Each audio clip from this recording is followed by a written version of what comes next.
যারা মহিলা আছে তারা খালি করবো যে ঘরে ডাইল নাই, তেল নাই, চাউল নাই। বাসা থেকে আমাদের যে ক্ষেত, মানে যেটা হচ্ছে ফসলের জমি, ওটা হচ্ছে প্রায় 1 কিলোমিটারের কাছাকাছি। তো আমি হচ্ছে 50 কেজি বস্তা নিয়ে এখন যাইতেছি বিলের উদ্দেশ্যে। আমার সাথে রয়েছে আমার বাবা।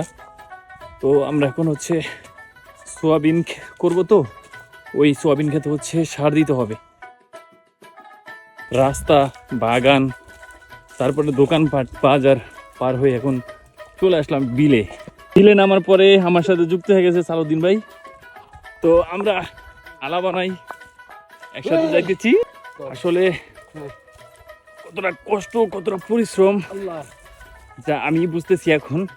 50 কেজি বস্তা মাথায় নিয়ে প্রায় 1 কিলোমিটার হাঁটা কতটা কষ্টকর।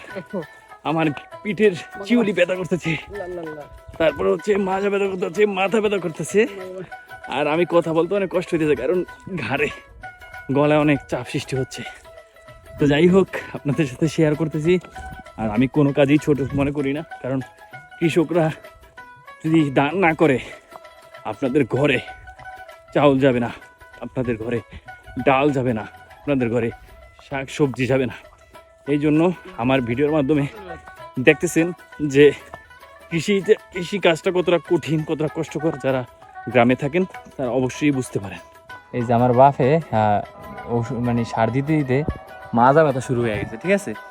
কতটা পরিশ্রম, কতটা কষ্ট যারা কৃষিকাজ করে তারাই জানতে পারে। আর যারা হচ্ছে শহর অঞ্চলে থাকে তারা বুঝে না, ঠিক আছে। তারা কিন্তু ঠিকই চাউল পায়, ডাউল পায়, তারপর তেল পায়, কিন্তু এগুলো আসে কোথা থেকে এটা হচ্ছে তারা জানে না। কিন্তু আসলে এই যে আমি যেখানে বসে রয়েছি এখান থেকেই ফসল হয়, এখান থেকেই ধান হয়, এই যে সোয়াবিন হয়, তারপর হচ্ছে শাকসবজি হয়, ঠিক আছে। এই জন্য আমি ভিডিওগুলো করি, অনেকের কাছে ভালো লাগে। ভালো লাগলে অবশ্যই শেয়ার করে দিবেন, আর কমেন্ট করে আপনার মূল্যবান মতামতটি জানাবেন। আপনি কি কৃষিকাজ পছন্দ করেন কিনা তাও আমাকে জানাবেন, ঠিক আছে। আর আমি যে ভিডিওগুলো করি এগুলো যদি আপনাদের কাছে পছন্দ হয় কমেন্টে জানাবেন। হয়তো এই কমেন্টের মাধ্যমে আমার ভিডিও করা আরও ভালো লাগে আর কি, ঠিক আছে। এই জন্য আর কি বলবো। এখন রয়েছি বিলেতে, সার দিতেছি। সার দেওয়ার পরে হচ্ছে 1 সোয়ান হয়েছে। তো দ্বিতীয় সোয়ানে হচ্ছে আমরা সোয়াবিন দেবো, তারপর হচ্ছে আরেকটা ফিনিশিংয়ের চাষ দেওয়া হবে। তো যারা শহরে থাকেন তারা হচ্ছে গ্রামের দৃশ্যগুলো উপভোগ করেন আমার ভিডিওর মাধ্যমে। অবশ্যই জানাবেন আমার ভিডিওগুলো কেমন হয়। আর যারা হচ্ছে পুরুষ তারা সংসারের হাল ধরেই লাগবে। আপনি কৃষিকাজ করেন কিংবা যে কোনো কাজ করেন, ঘর থেকে আপনার একটা কথাই আসবে যে কামাই করতে হবে। আমি কামও করি, মজাও করি, বুঝলেন। তো কাজ তো করাই লাগবো, যেহেতু পুরুষ হিসাবে জন্মগ্রহণ করলাম, পরিবারের কাজ করাই লাগবে, ঠিক আছে। তো ভালো থাকবেন, আবার অন্য একটা ভিডিওতে দেখা হবে। ভিডিওটি ভালো লাগলে শেয়ার করে দিবেন, কমেন্ট করে আপনার মূল্যবান মতামত জানাবেন। আবার অন্য একটা ভিডিওতে দেখা হবে। আসসালামু আলাইকুম।